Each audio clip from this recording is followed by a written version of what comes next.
उस मानवाकृति का कोई दूसरा उद्देश्य नहीं हो सकता है। एकमात्र उद्देश्य है कि इन समस्त आकृतियों से विनिर्मुक्त हो जाए। हमें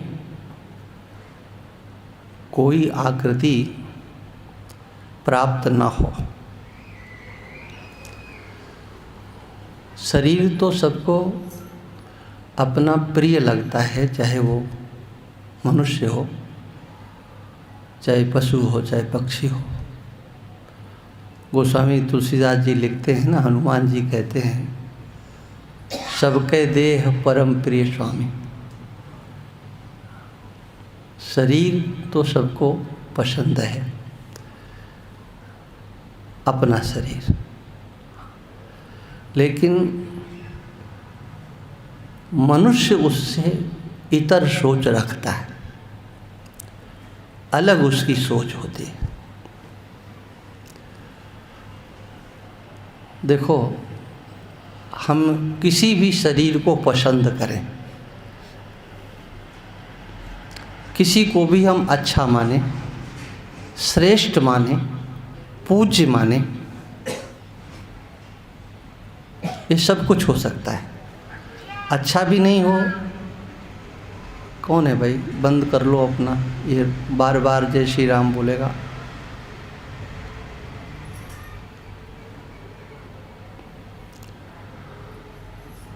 लेकिन हम अपनी मानसिकता को देखें। जैसे मैंने हाथी की शरीर की बात की थी, यहाँ कोई बैठा है ऐसा जो सोचता हो अगले जन्म में हम हाथी बने? सोचता है?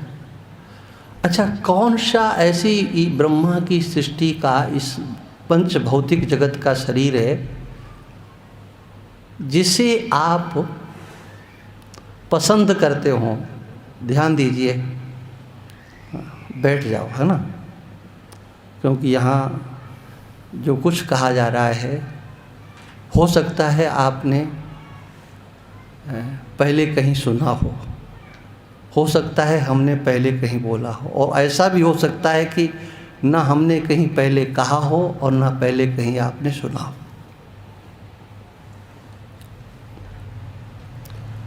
कौन सी ऐसी आकृति है मनुष्य जिसको धारण करने की सोचता है? पांच भौतिक जगत की बात कह रहा हूँ, इस दृश्यमान जगत को। आपको ये मानवाकृति अच्छा लगती है या मानवाकृति से इतर पूज्यतम, जो हमारे सनातन धर्म का सबसे बड़ा पूज्यतम कोई है, वह कौन सा शरीर है जानते हो? उसका नाम है गौ माता। वैदिक परंपरा में, सनातन धर्म में गौ माता से बढ़कर के हमारे सनातन धर्म में कोई पूज्य नहीं है, बल्कि ईश्वर भी वहाँ 2 नंबर पर है। कहाँ? आपके सनातन धर्म में इतना उसका शरीर पूज्य है। गौ माता वह है जिसके पीछे भगवान कृष्ण वर्षों तक नंगे पैर चले। कभी वृंदावन धाम में रह करके, गोकुल से लेकर के वृंदावन धाम तक भगवान कृष्ण ने पादुकाओं को भी धारण नहीं किया। गौ चारण में गौ माता के पीछे चले। हमारे कोई भी देव हैं, चाहे श्री राम भगवान हैं, चाहे कृष्ण हैं, अरे चाहे शिव हैं, चाहे ब्रह्मा हैं, इन सब के साथ गो या गोवंश जुड़ा हुआ है। हाँ, ब्रह्मलोक में सुरभि की कथा भागवत में ही आती है। वहाँ ब्रह्मा के यहाँ पर सुरभि, यहाँ तक कि जहाँ समुद्र मंथन की बात आती है, उसमें से भी एक रत्न प्रकट होता है। चलो ये कथाओं में हम जाएंगे तो बात दूसरी हो जाएगी, लेकिन आप समझो कि बहुत सी बातें हैं कही जा सकती हैं, किंतु आप सब में से किसी को पूछा जाए कि अगली आकृति आपको गौ माता की मिले, देखो सर्व बंद है, चाहेंगे?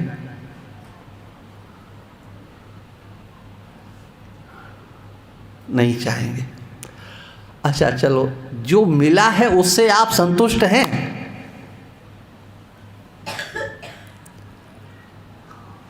ध्यान देना, जो मिला है, देह से प्रेम तो है, लेकिन जब आपसे अच्छा, आपसे ज़्यादा स्वस्थ, आपसे ज़्यादा सुंदर ना कोई और विशेष आकृति आपके सामने आती है, तो उसके प्रति आपका आकर्षण होता है कि नहीं? सहज है, हाँ लगता है कि हम भी ऐसे होते हैं। हाँ, छत्रपति शिवाजी के समक्ष एक मुसलमानों की बेटी, वो कौन था हम उस पर तो नहीं जाते, याद करेंगे तो आ भी जाएगा, लेकिन हम उस विषय को छोड़ते। लेकिन छत्रपति शिवाजी के सूरवीरों ने, हाँ वो छोड़ो, हम उसको चक्कर में नहीं पड़ते। हमें बात क्या कहना है कि छत्रपति शिवाजी के सामने उस देवी को प्रस्तुत किया गया। वो देवी बहुत सुंदर थी और उसको देख करके छत्रपति शिवाजी को ये कहना पड़ा कि अगर मेरी माँ आप जैसी होती तो मैं भी इतना ही सुंदर होता। ये मैं इसलिए कह रहा हूँ कि आप अपनी आकृति से संतुष्ट नहीं हैं। हर जीव अपनी आकृति में संतुष्ट है। वह कोई भी प्राणी है, वो दूसरे पर रीझता नहीं है, लट्टू नहीं होता।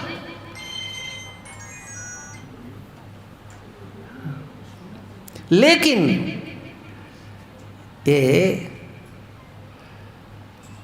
मनुष्य तो अपनी आकृति पर संतुष्ट नहीं है। ठीक है ना? इससे भी अच्छा हो और अच्छा हो। हाँ, चित्रों में देव बने होते, देवों के चित्र होते हैं, उनके प्रति, या पहले की युग में जो भगवान की आकृतियाँ होती थी उनका स्वरूप दूसरा होता था। लेकिन अब तो भव्याति भव्य, देखने में बहुत आकर्षण हो उनके प्रति। और जब पुराणों में सुनते हैं कि इंद्र का ऐसा स्वरूप, या यहाँ तक कि शिव हैं, विष्णु हैं, जो देवों के स्वरूप का वर्णन है, दिव्याति दिव्य। सोचो, आप उनके रूप को प्राप्त करने की इच्छा करते हो कि नहीं? अरे नारद जी के मन में बात आ गई, क्या ये जो देवी है ये ऐसे तो वरमाला नहीं डालेगी। नहीं, सबसे सुंदर तीनों लोग 14 भुवनों में भगवान विष्णु ही थे, क्योंकि उनसे सुंदर और कोई नहीं। और उनका स्वरूप हमको मिल जाए, वो हमें मांगे दे दे, ज़्यादा दिन के लिए नहीं, केवल बरमाला पड़ जाए नहीं, उतनी देर के लिए मैंने उनके मन में भी आया कि अगर मैं ऐसा सुंदर हो जाऊं। ये मैं बात इसलिए कह रहा हूं कि आप संतुष्ट नहीं हैं आकृति से,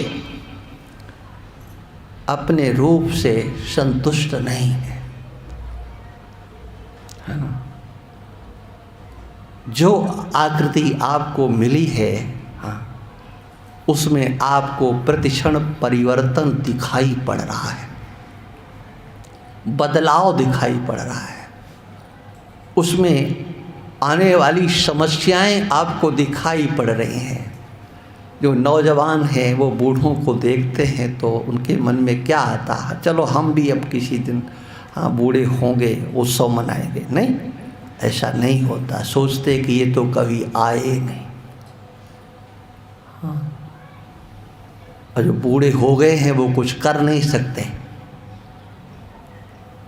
और जो जवान हैं वो बूढ़ा होना नहीं चाहते। इन आकृतियों से, इन अवस्थाओं से हम संतुष्ट नहीं हैं, और इसीलिए हमें उनसे अरुचि है। और ये हमारी अरुचि ये बताती है कि आपकी मानसिकता क्या है। आप चाहते हैं हम बहुत अच्छे हों, बहुत अच्छे हों, सुंदर हों, बहुत सुंदर हों।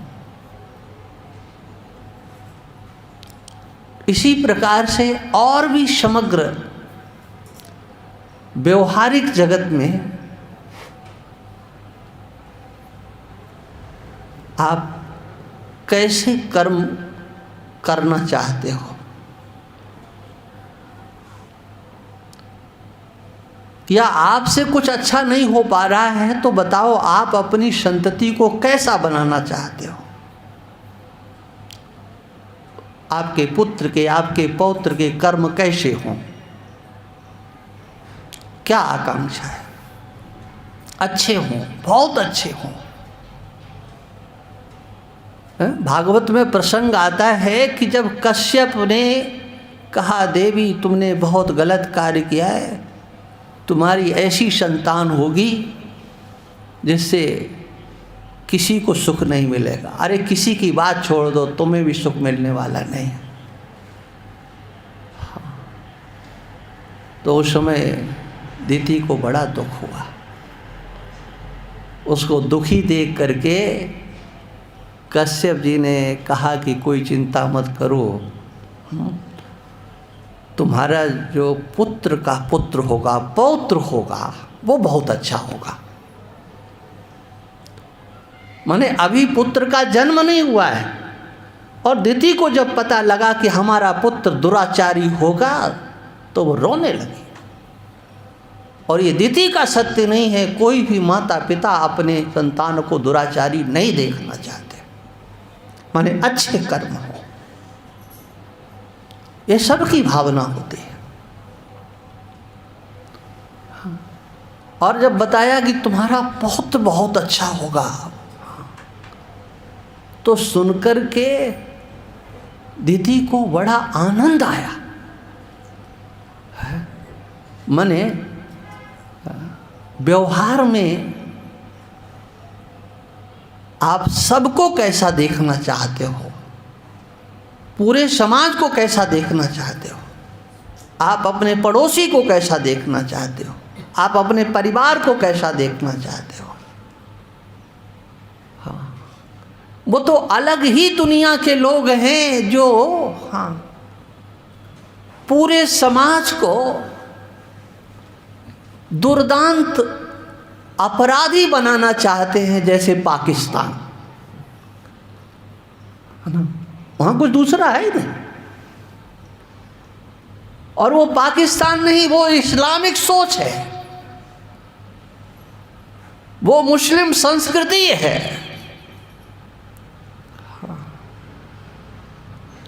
एक नंबर की कायर, एक नंबर की डरपोक, छिप करके आक्रमण हमला करके दूसरों के शरीर का रक्तपात करना, जिन्होंने स्वधर्म समझा हुआ है, जो मानवता से विरुद्ध है।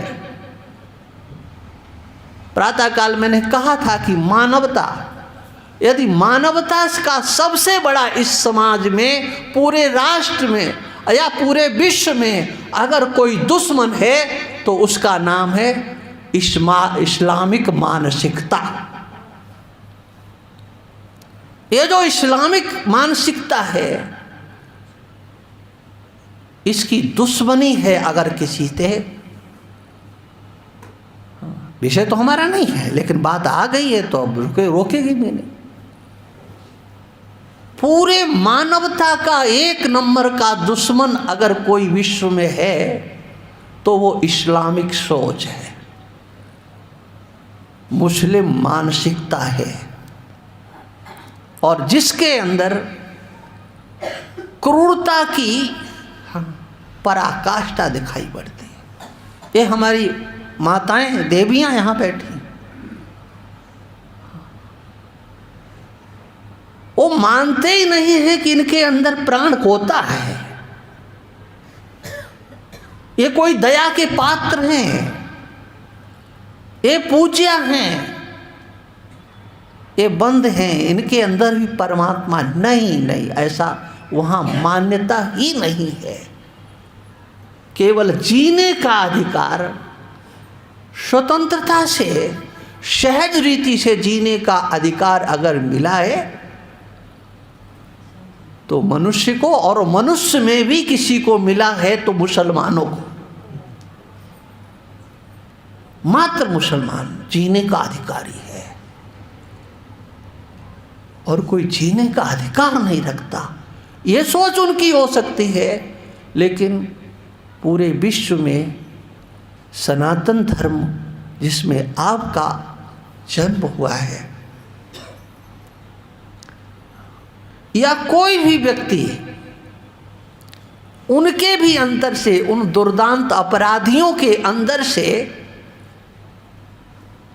क्या ये आवाज नहीं आती है कि हम तो सबको मारें और हमें कोई नहीं मारे? जब वो पकड़े जाते हैं और न्यायाधीश के द्वारा उनको फांसी की सजा बोली जाती है,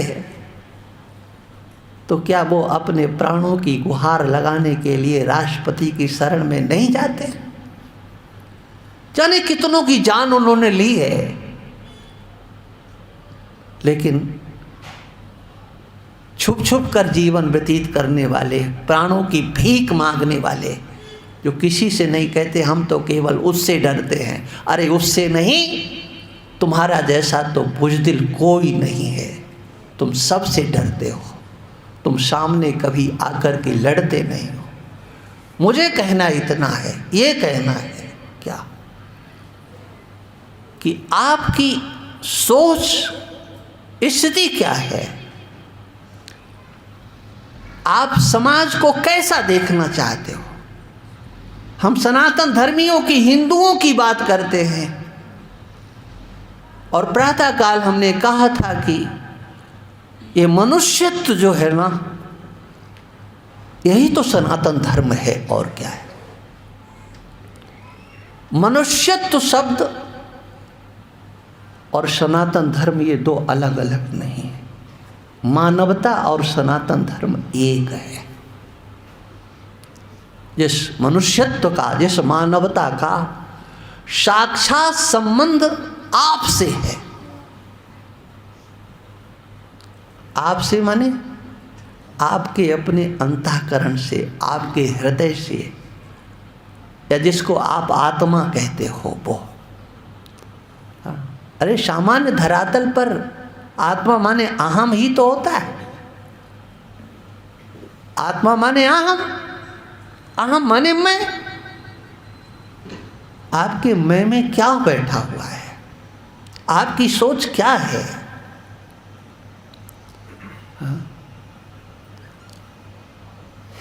आपकी वही सोच है जो हमारे सनातन धर्म की गुंजार सुनाई पड़ती है वैदिक मंत्रों के द्वारा। ऋषियों ने जिन वेद मंत्रों का दर्शन किया, ऋषियों मंत्र दृष्टारा, प्रत्यक्ष किया। और प्रत्यक्ष का अर्थ होता है, दृष्टा का अर्थ जानने वाला, ज्ञानवान। मंत्र का प्रत्यक्ष किया। अरे आप भी सोच रहे होंगे कि प्रत्यक्ष माने, हाँ जैसे हम देखते हैं कि अक्षर लिखे हुए हैं देव भाषा में, तो उनके सामने वो देव भाषा के अक्षर आकर के प्रकट हो गए होंगे। प्रत्यक्ष का अर्थ होता है अनुभव किया। आपने इसका दर्शन किया, क्या देखा? यदि आपके ज्ञान में ये भगवत गीता नहीं है, आपकी आंखों में नहीं, आपकी बुद्धि में, इसको तो पशु भी देखेगा, पक्षी भी देखेगा, उसके पास भी आंख है। लेकिन ये भगवान की वाणी है, ये तो एक श्रद्धालु ही समझेगा ना। नास्तिक इसे भगवान की वाणी नहीं समझेगा, वो तो सोचेगा ये किताब है, किताब। ये तो भगवान की वाणी है, ये भगवान की वाणी है। इसमें ज्ञान है, विज्ञान है, और वह ज्ञान विज्ञान जो एक साधक की अनुभूति का विषय बनता है और जिसे आप अपने अंतर में अनुभव करना चाहते हैं या अनुभव का विषय बनता है। जैसे दुख का किस आंख से दर्शन होता है, सुख का किस आंख से दर्शन होता है। लेकिन बताओ, इन दोनों शब्दों का प्रत्यक्ष होता है कि नहीं? अनुभव होता है कि नहीं? अनुभव होता है, सुख का भी और दुख का भी प्रत्यक्ष होता है।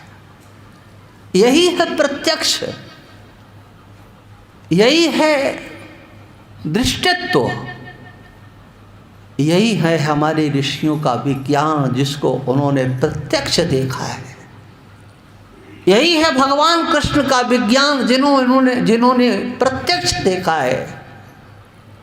हाँ, प्रातः काल जो श्लोक बोला था, हाँ, भगवान कहते ये मेरा दर्शन है, ये मेरा विचार है, ये प्रत्यक्ष है, ये मेरा ज्ञान है। आत्मौपम्येन सर्वत्र समम पश्यति योर्जुन सुखम वा यदि वा दुखम स योगी परमो मता। समम पश्यति, देखता है। किसको देखता है? सुख को और दुख को देखता है। पश्यति शब्द है ना, समम पश्यति, बराबर देखता है। क्यों भाई, सुख और दुख बराबर होते हैं क्या? अरे सुख सुख होता है, दुख दुख होता है ना। ये भी एक दर्शन है। हाँ, सुख सुख और दुख दुख। लेकिन भगवान कृष्ण का वो दर्शन कहते हैं कि देखो, दोनों को बराबर कर दो। हालांकि ये बात यहाँ नहीं है, किंतु मैं अब दिमाग में आई है बात तो कह देता हूँ। सुख दुखे शमे कृत्वा लाभा लाभौ जया जयौ ततो युद्धाय युज्यस्यो नैवं पापमवाप्स्यसि। अर्जुन, तुम युद्ध करो, ये मारने काटने से कोई पाप लगेगा ना? तो हम तुम्हें एक युक्ति बताते हैं, तुम्हें पाप लगेगा ही नहीं। देखो, एक भगवान कृष्ण वो दर्शन देते हैं, सर्वधर्मान परित्यज्य मामेकम शरणं व्रज अहम त्वा सर्व पापेभ्यो मोक्षयिष्यामि। हम तुम्हें सब पापों से मुक्त कर देंगे, हाँ, हमारी शरण में आ जाओ। और एक भगवान वह दर्शन देते हैं कि तुम, हाँ, अपनी अक्ल से, अपनी बुद्धि से, हाँ, इन सब को बराबर कर दो, तुम्हें पाप नहीं लगेगा, है ना। पाप का स्पर्श नहीं होगा। लेकिन कब नहीं होगा। हाँ, लोग ये सुनकर के ही बहुत ज़्यादा प्रसन्न होते हैं ना, क्या हाँ वेदांत का ज्ञान हो जाए तो फिर पाप नहीं लगता है ना? नहीं, मतलब डर लगता है। कुछ लोग तो यही सोचते हैं कि हो जाए, काहे के लिए, हाँ फिर पाप करो इसलिए ना कि फिर नहीं लगेगा। बात क्या है, भगवान कहते हैं, देखो कितनी सरल बात है, ये व्यवहारिक धरातल पर दुख आने से कोई रोक नहीं सकता। ईश्वर में सर्व सामर्थ्य होते हुए भी, सर्व सामर्थ्यवान ईश्वर है, वो जो चाहे सो कर सकता है। लेकिन तुम्हारे आने वाले, अब देखो भाई ईश्वरवादियों, तुम माफ करना हमको, हाँ ये सत्य बोल रहा हूं, ईश्वर भी उसे रोक नहीं सकता। क्यों? वह विवश है, वो अपने बनाए हुए कानून को, उसका कानून ऐसा नहीं है जैसे हमारे देश का संविधान, जब चाहो तब संशोधन कर लो, अब जरूरत पड़ी तो अब ये नया बिल पास कर लो। ठिकाना ही नहीं है कि हमारे देश का संविधान कहाँ जाकर के खड़ा होगा। और सत्य को तो कोई सुनना ही नहीं चाहता। अभी हम सत्य की थोड़ा बोल देना तो जितना हमने प्रवचन किया है ना वो कुछ नहीं, लेकिन इसमें से क्लिप कट जाएगी। अरे देखो देखो देखो ये बोल दिया और जिंदाबाद मुर्दाबाद सब शुरू हो जाएगा। ऐसा कैसे बोल दिया, ये तो बोलने का अधिकार ही नहीं है, ये कैसे। माने झूठ बोलना आज धर्म हो गया है, धर्म। ये वोटों की राजनीति हमको सत्य से बहुत दूर लेकर के चली गई, सच्चाई से हम बहुत दूर चले गए। वो कोई भी दल हो, चाहे दल हो,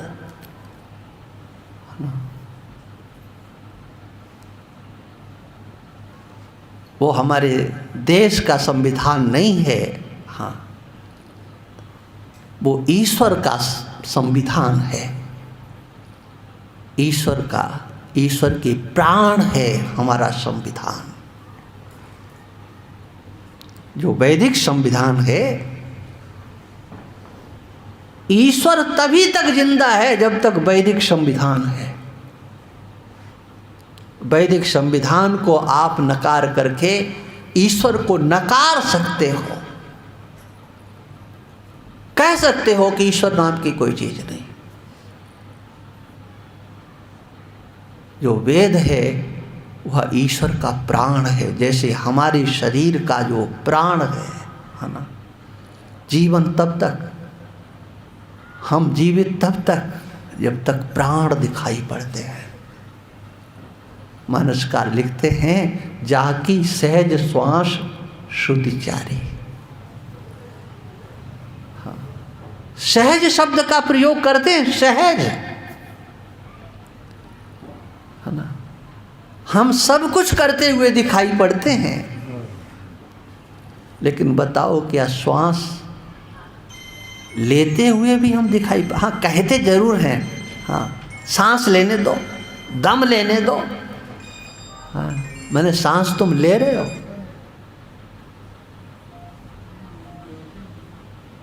या सांस चल रही है, इसको कौन चला रहा है? कोई नहीं चला रहा है। माँ के उदर में थे तब हमारे प्राणों की धड़कन कौन चला रहा था, और वहां से लेकर के यहां तक प्राणों की धड़कन कौन चला रहा है? क्या हमारे हाथ में है? ये सहज है, हम अपने जीवन से देख सकते हैं। कर्तृत्वाभिमान क्षण क्षण पर रहता है, क्योंकि जहाँ कर्म रहेगा वहाँ कर्तृत्वाभिमान अज्ञानियों को स्वाभाविक रहता है। और इसलिए भगवान कहते हैं नहीं कश्चित् क्षणमपि जातु तिष्ठत्य कर्म। हमारी साध्वी अनुराग ज्योति कह रही थी कि महाराज कुछ गीता का विषय चलाओ, तो मैं समझता हूँ क्या चलाऊँ, कहाँ से चलाऊँ। जो बोलूँगा वो तो भगवान की वाणी है। नहीं कश्चित् क्षणमपि जातु तिष्ठत्य कर्म कृत्। एक क्षण भी आप कर्म किए बिना नहीं रहते हैं, लेकिन उस कर्म का अभिमान भी आपके साथ रहता है। मैंने किया, मैंने किया, मैंने किया। और इसीलिए भगवान कहते अहंकार विमूढ़ात्मा कर्ता हमिति मन्यते। विमूढ़ता, है ना। अब भाई जो ब्रह्मज्ञानी हो गए उनकी तो बात मैं नहीं करता हूँ, हाँ, उनकी नहीं कर, हाँ वो तो फिर हाँ ब्रह्मज्ञानी तो उससे परे हो गया, है ना। लेकिन ये जो कर्म है ना, हम करते हैं, किंतु उस कर्म को शक्ति कहाँ से मिलती है। यह श्वास नहीं चले तो आपकी आंख देखेगी नहीं, कान सुनेगी नहीं। हाँ, गलत तो नहीं बोल गया कहीं। क्या होगा, कोई कर्मेंद्रिय, कोई ज्ञानेंद्रिय कुछ काम करेगा? नहीं करेगा, कभी नहीं करेगा। और कब तक? हाँ, जब तक श्वास चलती है तभी तक कुछ भी कर लो, उसकी संज्ञा अच्छी कर लो, उसके बुरा कर लो। श्वास है तब तक।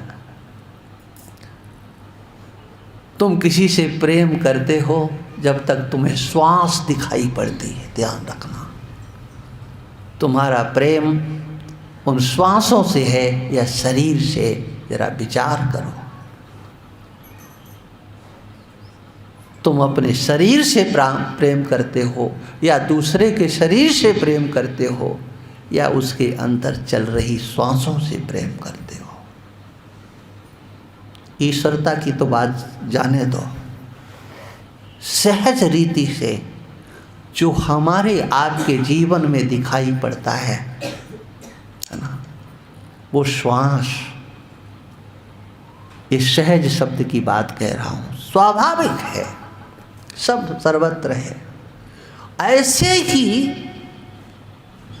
जो वैदिक विज्ञान है या वेद का स्वरूप है, वो क्या है? उस परमात्मा का सहज प्राण है। प्राण जाकी सहज श्वास श्रुति चारी। चारों वेद हाँ हमारे ईश्वर के प्राण हैं, माने वैदिक विज्ञान है। आप वैदिक विज्ञान को स्वीकार करते हो और ईश्वर की ईश्वरता को नकारते हो, तो आपसे बड़ा और कोई नास्तिक नहीं।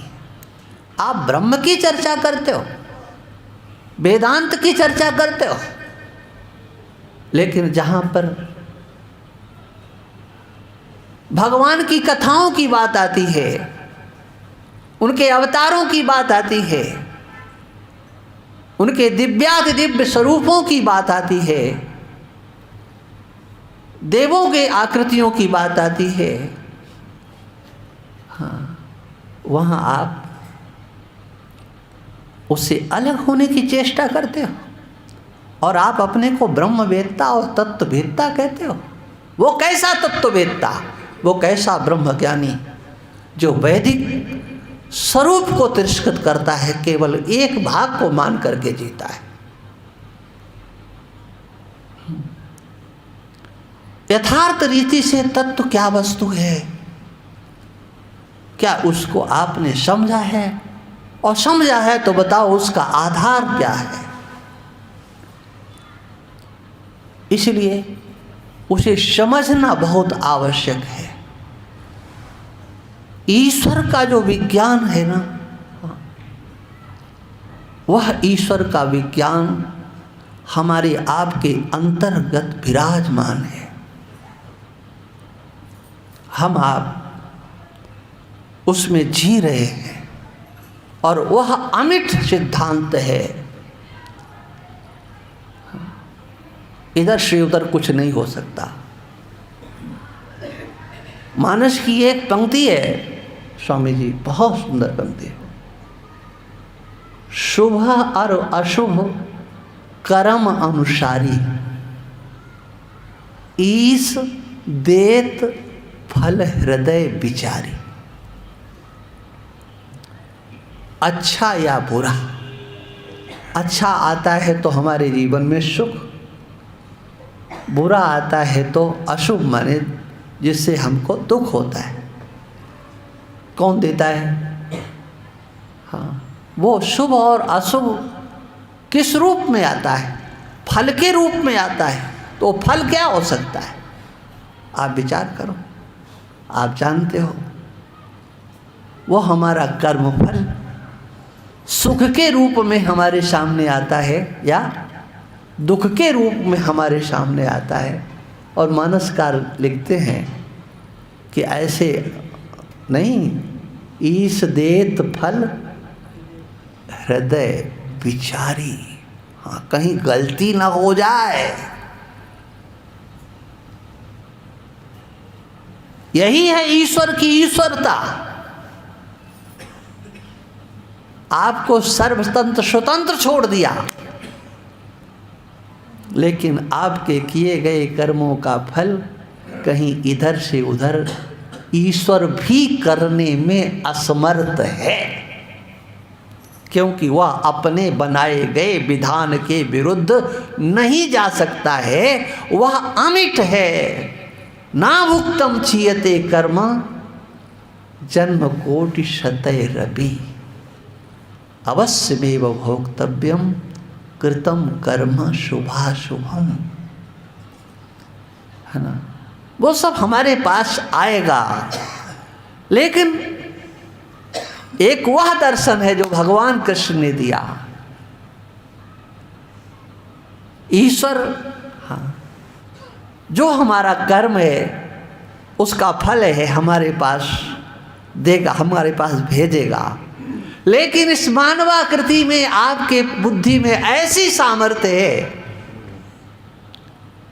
कि आप उन दोनों को बराबर कर सकते हो। सुख दुखे समे कृत्वा। कर कब सकते हो?